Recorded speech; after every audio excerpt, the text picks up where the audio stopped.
Welcome back to the Crypto Rainn channel. I'm your host, Jay Rainn, and I have a special treat for you today. Now, many of you know that I was recently at the Cardano Summit in Wyoming in the United States, and it was fantastic. Many big announcements, and you probably know that Cardano is number 3 on the CoinMarkCap list. But what many of you don't know is how hard the early days were. And our special guest today was here on the front lines the whole time. And I look forward to him sharing some of the stories of the early days because, yes, way down the road, this vision that Charles had and his team is coming together and everybody gets it now. But often when you're trying to do something big, it's not so easy. So I wanted to welcome with us Daniel Friedman from Input Output. And he's been with Cardano since the early days. Daniel, are you there? I am here on the internet somewhere, physically, but I'm also living inside your computer right now. I'm actually that's actual size that you're looking at right now. Fantastic. Yes, that is actual size because Daniel's like 6'8", something huge. Ish. Yeah. Larger than the average bear, I guess you could say. Now, you joined the Cardano team or Input Output in the early days. What year was that? And I'd love to hear some stories that you could share with the audience about the early days of Cardano. Right. So I joined the team in 2016. I believe May, early June, somewhere around there. And really, at that point, it was IOHK. It was Input Output, and we were just putting it together. It was, mainnet wasn't out. Nobody knew who Cardano was. Who was obviously from Ethereum, but Cardano itself was pretty much unknown except for a very small circle.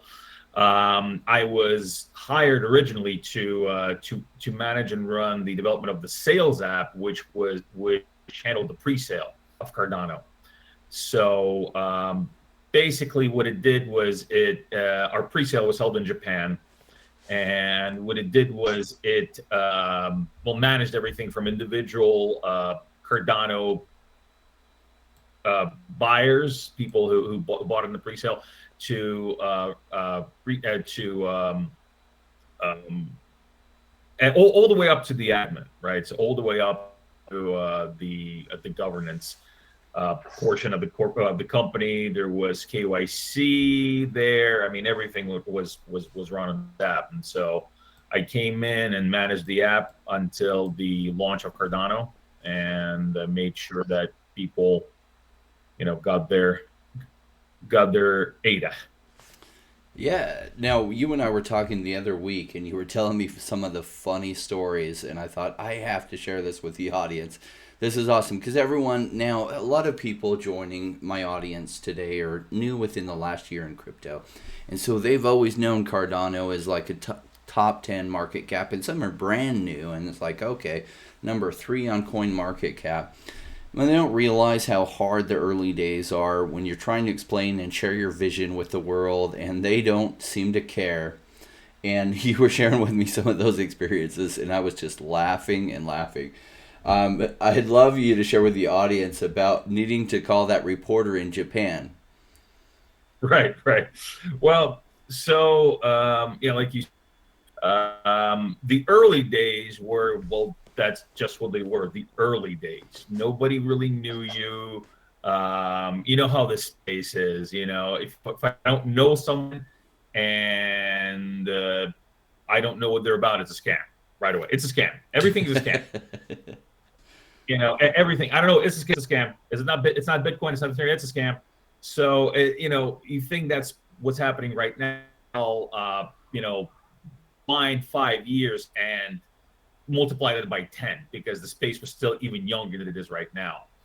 And see Cardano, like you said, we're in the top, we're the top 3, multi-billion-dollar market cap, something like $70 billion, and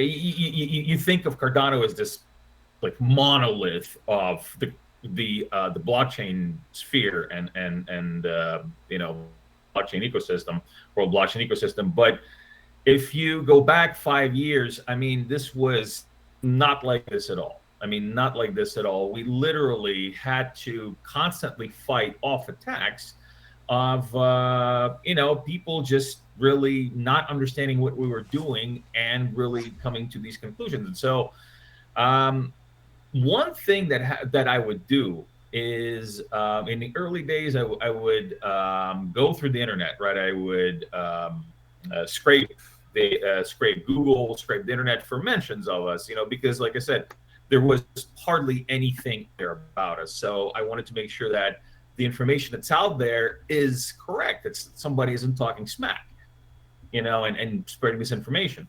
And of course, there was already people on Twitter talking about, Cardano is a scam. Charles is like, Bull from James Bond, everything like that. And so finally, we came up on this article. I forgot if I found it or somebody else on the team found it. And again, think about this, thinking back, the team was like 15 people. This is not hundreds of people and million member community.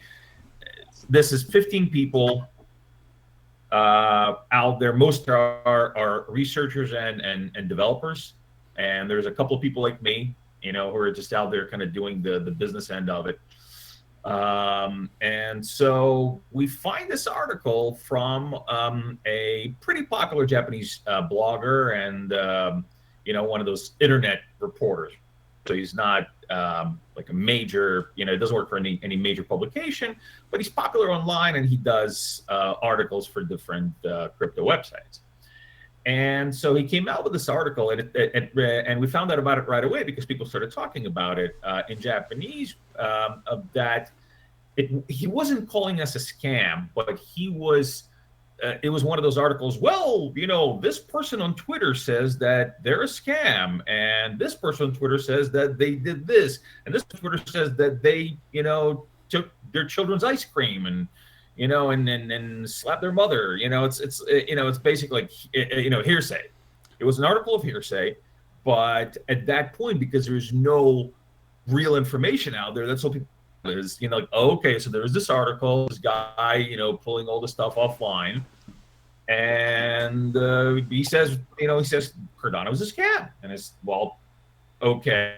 So I believe Charles called me up and he said, hey, Dan, I was actually, just to give him more context, I was the only Japanese speaker at IOHK at that point.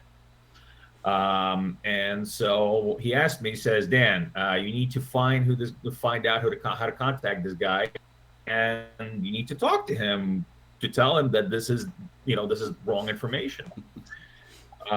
So I said, okay, let me put on my Inspector Gadget hat and try to find this guy. So I started looking online, and what do you know? At the bottom of one of his articles was his Twitter. I had to make. There were like two steps to it. The bottom was his Twitter, and then on his Twitter info, he wrote his number. And so basically, I found this guy's cell phone number, and I said, "Okay, let me call him up." I called this guy up at probably 7 or 8 p.m.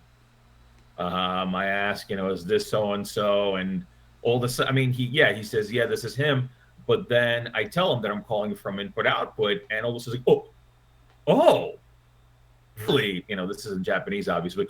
Oh, really? It was one of those reactions. Yeah. I said, so did you write this article saying there was well, it wasn't me. I just looked online, and that's what it said. Like, well, I wasn't a dick with him. I was really nice. I kept my Japanese manners and everything. And I said, look, the information is incorrect. And I just had a talk with him. I said, look, this information is not correct. The people that whose Twitter, whose tweets and quotes you pulled, are known in the space as being just misinformation junkies. And this is what we are. And I said, I'll send you all the information that you'd like, how we're doing it. I said, we're a research and development company. We're not, we're not this evil thing that you're making us out to be. And so he said, okay. We had a bit of a, like 10, 15-minute conversation where I just explained to him what we do. The guy was pretty reasonable, actually. And so the next day, he printed a retraction. He added to the article, he said that somebody from Input Output has contacted me and said that this is not so, and here's the information they provided. So he was fair. But this was just a sample of what we had to do, because where there's lack of information, disinformation had a power. And of course, out there right now, we got all these articles about us and, everything about Cointelegraph. Because Cointelegraph, for some reason, doesn't think anything that we do is important. But, we just signed with a top two, a top 250 company, a multi-billion-dollar company, telecommunications. But who cares? Let's talk more about. Well, there's a lot of crypto community that's in the space every day that calls that magazine Cointella lie. So, there's some kind of correlation between them and the whales in putting out articles when they demand them. So it's not surprising to me that Charles isn't part of that cartel. Well, actually, it's funny. We were chugging along. People knew who we were, and this is going back a couple of years. People already knew who we were. We were, a name in the space. We made a mark, and still, this was like an ongoing thing about us. If Cointelegraph even mentions Cardano, and they would dance all around it. So, this and this happened, and this blockchain company did this. One of the largest cryptocurrencies in the world was involved in this. Yeah, what is it called? It has a name. It's not the name of the company. Some companies have the name of the company. It was comical, they're embarrassing themselves with this kind of stuff. Look, report it. If you're reporting the news, don't be selective about it. Just report it. This is important stuff. We have a million people in our community. Sometimes reporters aren't there to report the news. What's funny is from inside source, I heard they just don't like Charles, and whatever. Some people don't like him. The truth is, I find a lot of the average investor in crypto loves Charles. Most transparent project in crypto history. He comes on, does AMAs a couple times a week. You really get a feel for who he is. So why some people in the upper power structures don't like him, I don't care. I can't even imagine why they wouldn't like him. Well, let me tell you something about Charles. Charles is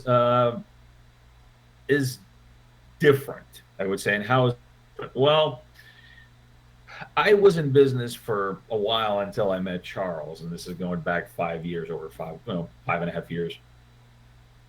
And so I have a pretty good meter for bullshit, because 50% of everything people say in business is shit. That's just how it is. And I'm being generous. It's usually more than that. You have to peel away 50%, and then the other 50% is going to be somewhat the truth, and so the first time I met Charles, I had a Skype call with him. This is when I was being interviewed for Input Output. And so I went through the interview with his then business partner, Jeremy Wood. And then I had Charles, and we spoke for about an hour. And at that point, Charles was really just laying this roadmap out for me, saying, yeah, Dan, this is going to be great. We got this peer-reviewed approach, science first approach. We're going to fix a lot of these issues that are out there right now in the blockchain space. We're going to do this. We're going to do that. We're going to have a company that's going to have, we're going to have like 100 people within a year at the company. And this is, when there's like 15 people in the company. He's telling me this. And I'm just thinking to myself, when is my bullshit meter going to go off? It wasn't going off because I'm watching this guy and I can tell his, what he do is you read the body language, you listen to how they explain these things, what their vision is, and if you heard enough of this kind of stuff, you know what red flags to look for, and there's just no red flags. And I'm just thinking, what the hell is going on? How is this possible? I mean, literally, why am I just not really, saying it's like, okay, that's bullshit. That's probably not what it's gonna be. And there's just nothing like that. He really has a vision and he really has this charisma to carry it through. And I met only a couple of people like that before him. And it was truly, just a fascinating experience because I really just was waiting for the red flags and they just never went off. And I think that's what really doesn't sit too well with some people, and why Charles doesn't sit too well with some people is because some people don't have their bullshit meter isn't tuned well enough, but they think it is. And so they hear what Charles is saying, like, oh yeah, no, that's a bunch of BS, this guy is just, this guy is talking out of his, gluteus maximus. But that's incorrect. That's wrong. Because if you actually worked with Charles, if you worked in the project, I mean, look, he's not Gandalf the Great. He doesn't know the future. Did Gandalf the Great know the future? Anyway, he's not some mystical wizard figure that knows the future. I'm going to be more generic in my analogies. But he is one of the most amazing realizers of vision that I've ever worked with. I've just never seen anything like that before. Fair way to say it. It was really fun watching him at the Cardano Summit. Now that Cardano's really hitting its steam, smart contract upgrade went pretty successfully. Some of these partnerships and some big announcements. And I think he's really having fun because it is hard plowing through all that hard work in the early days. This whole idea of third generation blockchains back then was like an unknown thing. Ethereum had started and did some things, and then, he left that team because they're just having a disagreement on how to fix some of the stuff for Ethereum and just what to do when they had that problem with Ethereum. And he said, okay, I'm gonna start this new thing, and some people knew him from that, but he really had, I'm sure probably the first, what would you say, 3 or 4 years were just churning and churning and churning and trying to get some momentum and some speed and traction, and all the naysayers coming out from everywhere saying, oh, this is a scam. Absolutely. We just had our launch anniversary. So I believe it was like yesterday that 4 years ago in 2017, Charles just tweeted Cardano is live, and this is when we deployed our first node and deployed our first code for mainnet. And so that's when basically mainnet came online. And so that's 2017. That's September 28th, I think. 28th or 29th, 2017. And everybody I saw crypto Twitter. I decided to get my Twitter game up. I was really, kind of sparse with my Twitter game, but now I have succumbed to the Twitter juggernaut. And so I decided to, it's because, people go there for information. I want to be more transparent about what we do, give people information about what we do. I figured, I don't care about the popularity contest that goes on Twitter, but I do care about being able to connect with the community. And so, let me reverse this tangent, just because I go on tangents quite easy. So everybody thinks that September 28th, 29th of 2017 is really the beginning of Cardano. but you have no idea of what it took for us to get there. I mean, literally, mainnet, flipping the switch on mainnet was such a huge milestone for us that it was literally, it felt like the end all be all of everything that we're doing. It's like, this is it. We're working for this. Because it wasn't easy, there was a lot of coding, there was a lot of planning, was a lot of, fighting off attacks and, trying to get these people to muckrakel over us, and have, have a semi-clean record out to the public. This was a year and a half of work by the team before we went online. Coding, business development, connections, going to meetups. I'll tell you, there were literally in Japan, there were people which will remain nameless for the for their own protection. However they say that in those cop dramas, the names have been omitted for the for their own protection. Exactly, for their own protection. There were literally like there was a guy that I think he was mentally ill. Like I think he was actually paranoid because he was obsessed going around meetups and just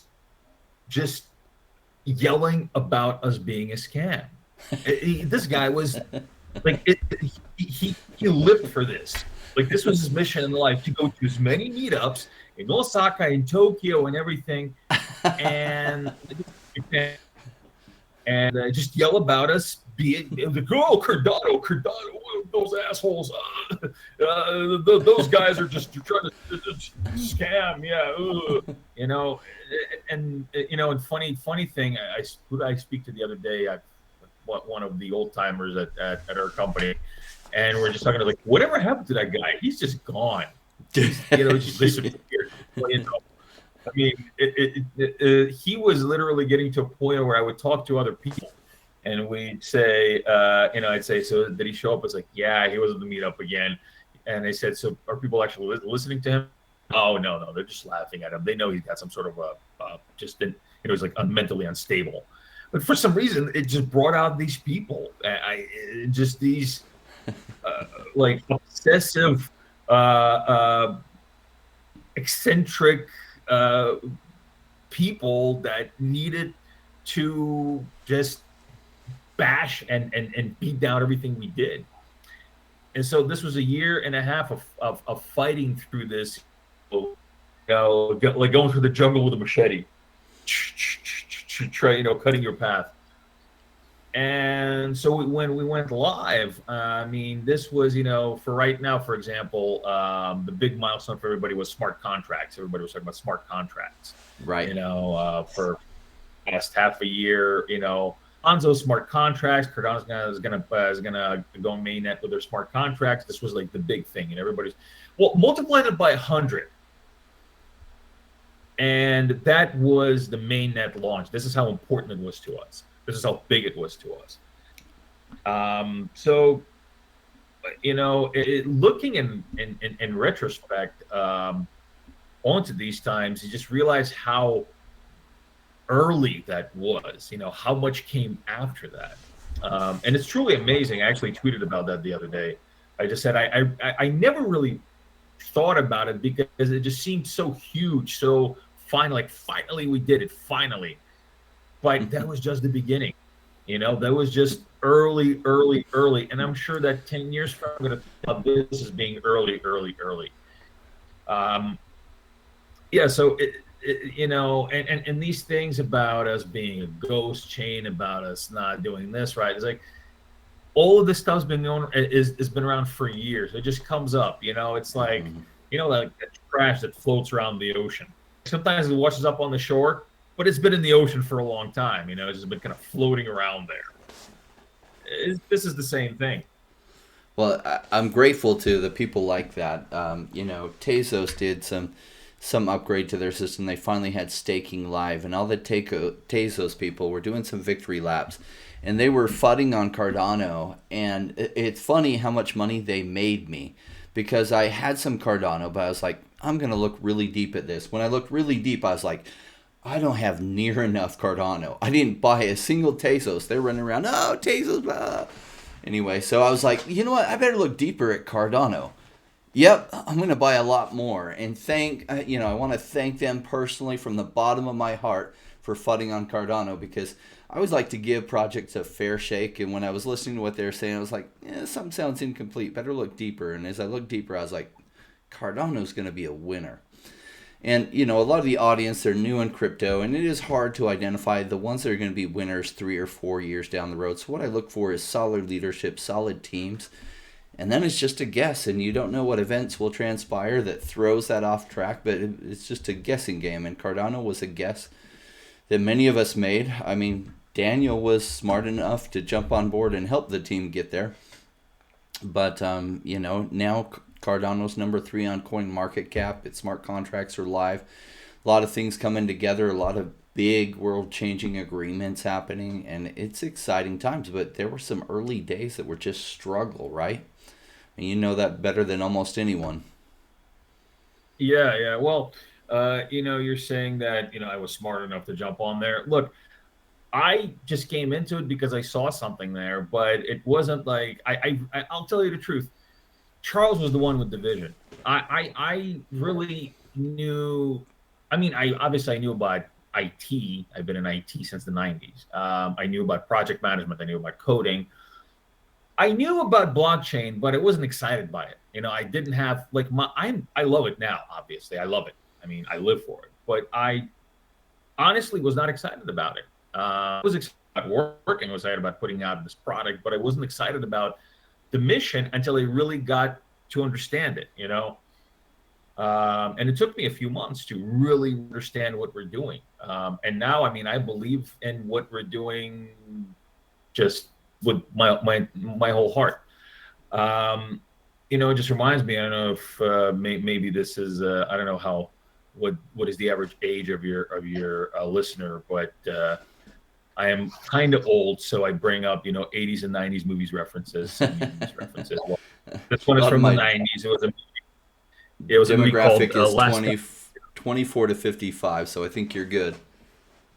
Okay. So there was this movie with Arnold back in the 90s called Last Action Hero, where he was basically playing a caricature of himself and all these different action movies of the 80s and 90s. For those of you who don't know, and there's this one line in there when he's talking to this kid. It says, like, all I wanted to do was just be a good cop. Like, all these crazy things started to happen to me. It's the same thing with Cardano. All I wanted to do really is to do a good job and to be a good project manager. It's like all these things just happened, like the Cardano. Someday we'll hear Arnold uttering those words. It'll be fun. It'll probably sound just like that. Yeah. Well, yeah. Arnold, whatever he does. He's in his 70s now, and he's still amusing. I like Arnold. I don't agree with everything he says, obviously, but I like Arnold. It was really fun to watch him when he was governor. Like, my fellow Californians, just it's like, oh yeah, here we go. As he drove his Hummer everywhere. Yeah, let me get gubernatorial for. You do that pretty good. Well, I heard Arnold for years, so I got it rubbed off. So I take it you were in California back then before going all the way over to Japan. Yes, I was in LA for 9 years before I moved to Japan, and I'm actually coming up on my 9th Japan anniversary right now. So, wow. November 1st. Now, could you share with the audience what your current role is at IO and what you're doing there now? So right now, my official title is Manager of Business Development. So what I do is I have my team of business developers, and business. We're on the front lines. We talk to new leads, new customers. We look for opportunities. We handle relationship, expectation management, pretty much everything that when somebody says talk to the guy, we're the guy. It's like that guy. You got to talk to this guy. He's gonna take care of you. We're them guys. You got about the thing. Yeah. So the one member of my team, his name is Josh Miller. He used to be Charles's executive assistant. So before that, he was in the military, so that really helped. I'm sure of it. I think he drove a tank. So I think after that, that would have prepared him for all the incoming artillery in the early days of Cardano. Exactly.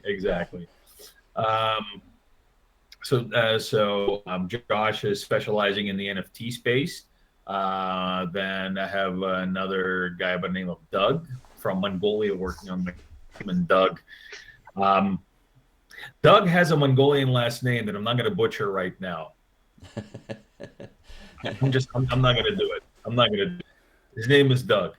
I'm sorry, Doug, if you're watching this. I will learn to pronounce your last name.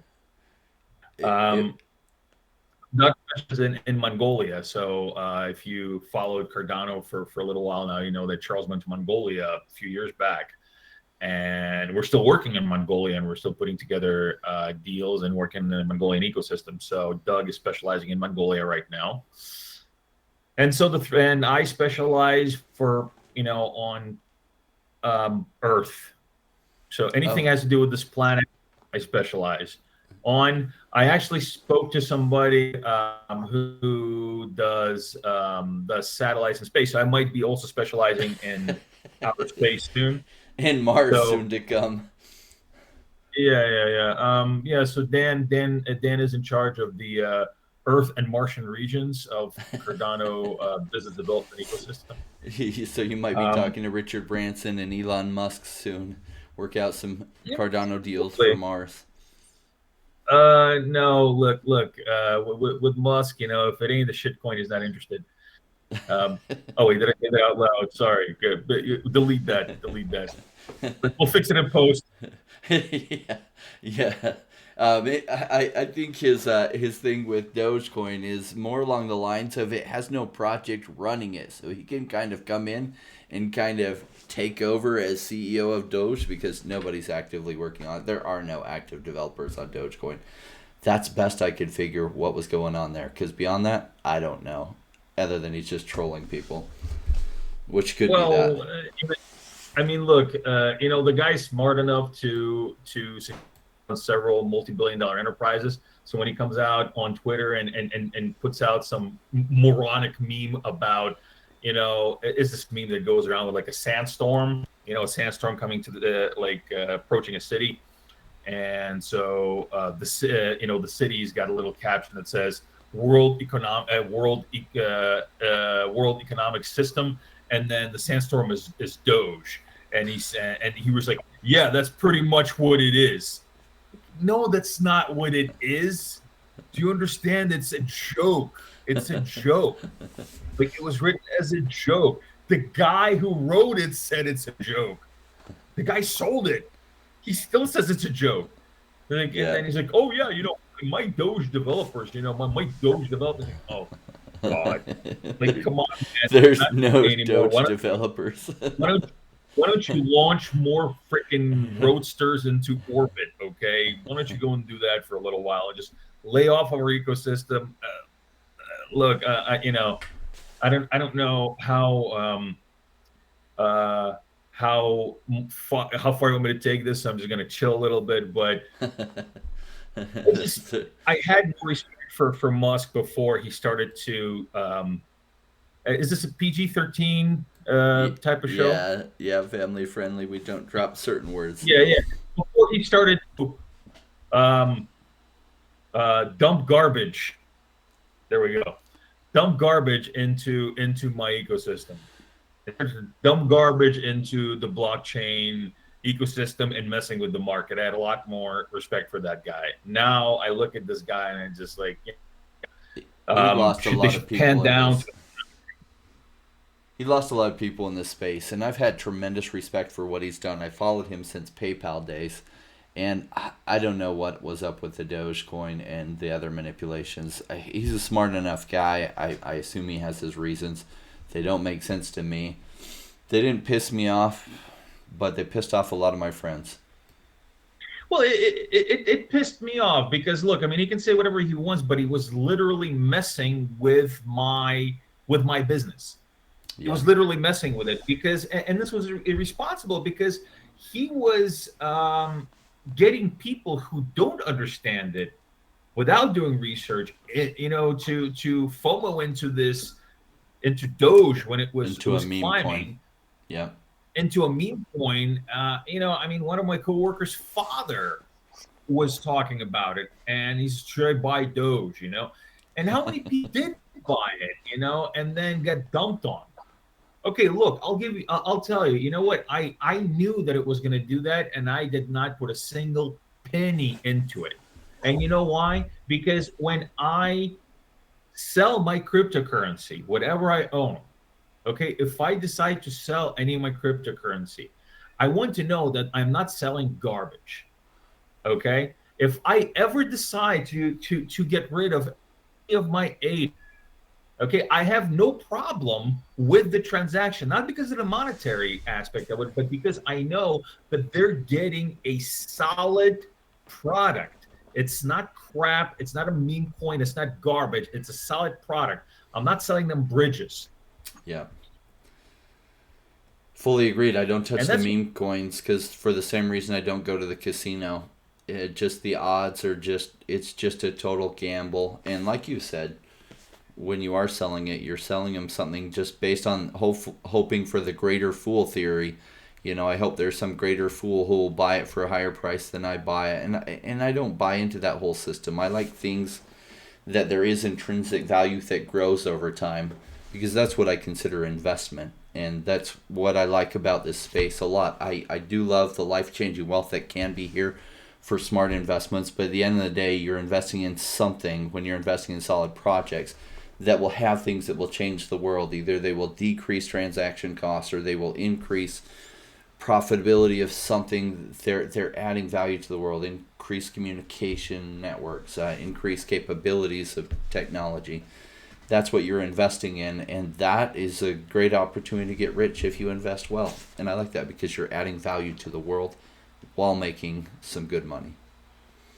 and that's exactly what I was talking about the other when I was talking about intrinsic value. I mean, it's really about understanding what the particular asset is worth within the ecosystem instead of trying to pair it with a dollar value. I think about this kind of stuff a lot because right now we're still um, kind of still focused, and obviously for obvious reasons. I mean, this is going to take time for us to really grow out of this particular thinking. But what we're focused on is okay. So right now is ADA is an X amount of dollars, and Bitcoin is X amount of dollars, or pounds, or whatever currency you want to pair it with. But really thinking like that, and I think like that too. So I'm not saying I'm safe from exempt from this kind of thinking. I think this way too. I look at prices. I look at it's like, okay, how much is ADA worth today? But that's really the wrong way to go about it, because if we're truly thinking about adoption, okay, if we're truly thinking about mass adoption, we're going to stop thinking about assigning quantifiable fiat value to these things and start thinking about assigning quantifiable value to what that particular asset can do within that ecosystem. Because, for example, when you go out there and you, go to the supermarket, for example, right, and you buy a dozen eggs. You don't think about how much those eggs cost in shillings or pounds or euros in the U.S. You think about it in dollars, and those other currencies don't even really come into play here, because you know what the value of the dollar is in that particular in the U.S. and in that particular economy and ecosystem, and what it can get you. And the same thought process needs to start happening in our ecosystem. We got to stop thinking about how many dollars is one ADA. We got to start thinking about how much business can we do within the ecosystem that ADA lives in for one ADA. How much business can I get for one ADA? How much business can I get done for one ADA in this ecosystem? How many smart contracts can that ADA run?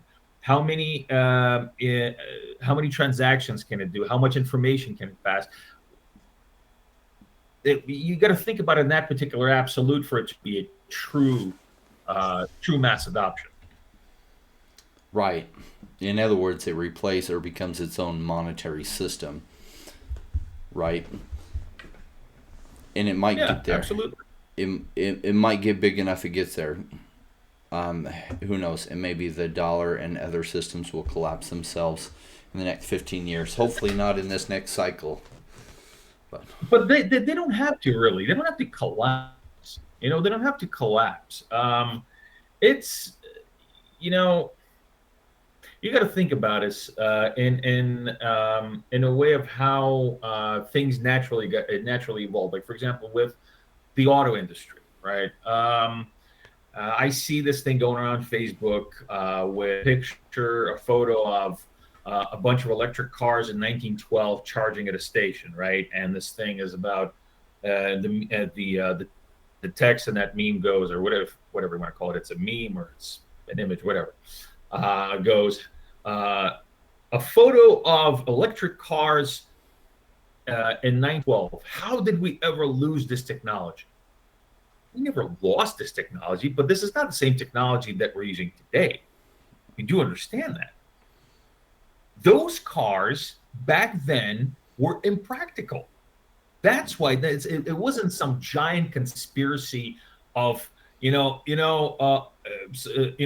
these evil monopoly-looking dudes got together in a dark room and said, you know what? In 30, 40 years, the industry is going to be one of the largest in the world. So let's start early and kill off electric cars. And no, that didn't happen. What happened was there were internal combustion engines in 1912, just basically coming on, becoming available to the general public. And there were these electric cars. Okay. The public saw internal combustion engine can get me a couple of 100 miles to the tank, 100 miles to the tank, whatever. I don't know how big the tanks were back then, but anyway, electric engine can get me 5 miles. It'll run for 20 minutes, and then it takes 3 hours to charge. Impractical. This is why we think in that construct back then, and it took us 100 years of internal combustion engines to really come to a place where we could develop the electric car well enough so where we could have hybrid engines, we could have fully electrical engines that are practical enough to be today. So you can't force mass adoption. It has to happen naturally through the adoption process. That's what's going to happen with this. I don't see, there were electric cars back then, there were internal combustion engines back then. Neither of them died. They just evolved. Both live together. I mean, I know there's some places that are trying to ban internal combustion engines or whatever, but really, if you let it be, a natural evolution is going to take care of these things. And the same with the blockchain, the same with crypto assets, the same with fiat asset. It will find its own place. We just need to give it some time to evolve and to get there. And it might take 20 years, 30 years, 50 years. It might be, the next generation is gonna be looking at crypto assets as like the regular thing that they use. My son, my 7-month-old son, when he's my age, might be thinking about using crypto the same way as by using cards or whatever. I'm not saying it's the same thing, but just it's a mundane thing. It exists. It's convenient. It's practical. So I think in that particular mindset. Yeah, it'll be interesting to see where this goes. Every fiat currency in the history of time has always destroyed itself because of politicians and their printing policies or their minting policies, right? So we'll see what happens. I'm not necessarily rooting for that to happen because it's bad, and it will cause pain. But it may just, I hope it's more of a slower evolution. Now, prior to recent years, you had to trust the government with running the currency because there was nobody you could trust more. You sure couldn't give that to a private business, because if you think the government was bad, try giving a private business power over the monetary system of the whole country. And it's just even worse incentives. At least politicians, you can vote them in and vote them out. But with smart contracts, it makes it possible to have code run law, which is what Charles has been a big believer in, and have code determine things. So it may be that it's time for the next evolution of technology to replace money with something that's governed by code, that politicians can't just spin up the printers and print off a bunch more. So we'll see how this shakes out. I mean, politicians being irresponsible ever since Nixon in the U.S. decoupled the currency from gold. It's been an endless printing press that just grows more and more with each administration. So we'll see how it shakes out. Daniel, I appreciate you very much joining us. Hopefully the audience got a chance to see into the early days of Cardano. They see it now as this behemoth, because it is, but they don't know in the early days what it really feels like, looks like, feels like, and I appreciate you sharing those stories with them. Thank you very much for having me on your show. I always like to send out as much love as I can to my Cardano fam. I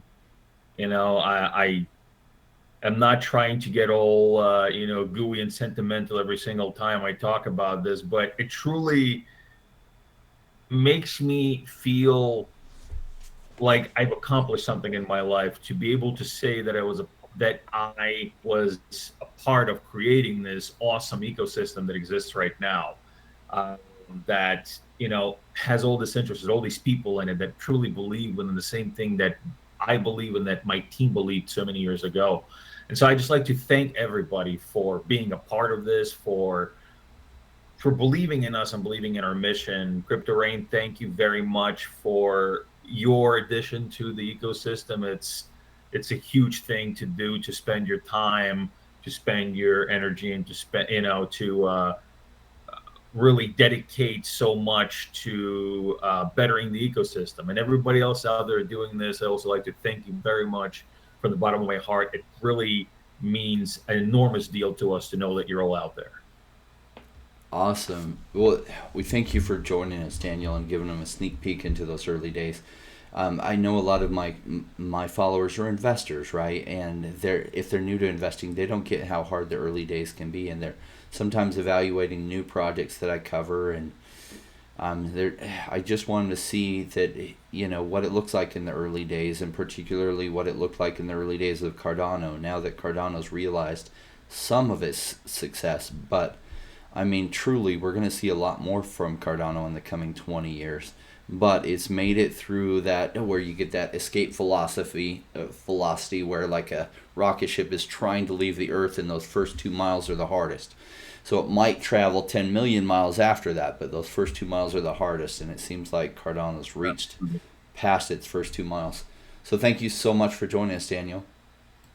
Now for our audience, if you're looking to level up your crypto game and your crypto investments, you're in the right place.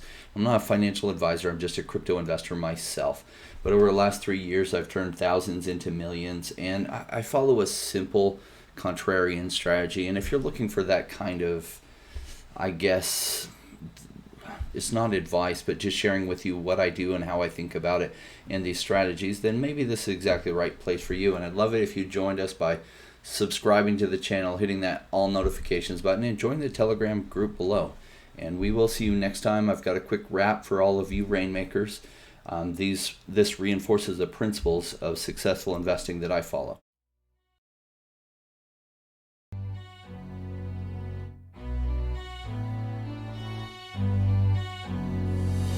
Came into the space chasing all of the gains, chasing the pumps and all of the hype trains. But like in life, Be bad before you're good. Was taught to buy when it was boring like a rainmaker should. I buy when it's down, don't chase the boats that I miss. Cause I'll always make the time in mind. I sit the one out cause I'm patient like that. And I'll wait for the right time. I sell when it's high, I buy when it's low. They call me rich, they call me smart.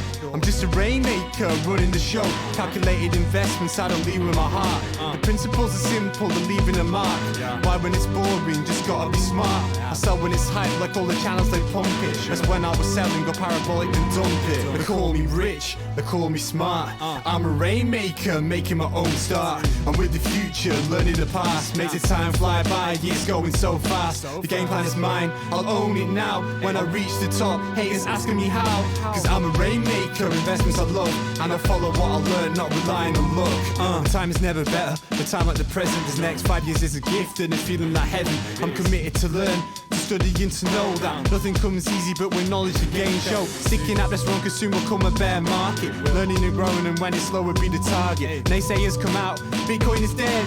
The massive decreases can get to your head. I'm sticking around, the time is better. I'm strong like that, I'll let the others be fretters. In 2 years time the bull will bring back the gains. That makes it worth the effort cause here comes the rain. So let's go rainmakers, let's make it all happen. Let go with the hate, let the haters be crapping. I'm here for 5 years, let's do this together. The time is right, the time could be better. They call me rich, they call me smart. I'm a rainmaker, making my own start. I'm with the future, learning the past. Makes the time fly by, years going so fast. The game plan is mine, I'll own it now. When I reach the top, haters asking me how. Cause I'm a rainmaker, investments I love. And I follow what I learn, not relying on luck. Haters be hating, the time to slow down. Addressing what they say when I'm wearing my crown. They're chasing green candles like someone who was new. I got a vision that was bigger, helping me to push through. I'm still human and sometimes it is rough. And that's what makes me special, simply I stay tough. Cause I'm a rainmaker, investments I love. And I follow what I learn, not relying on luck.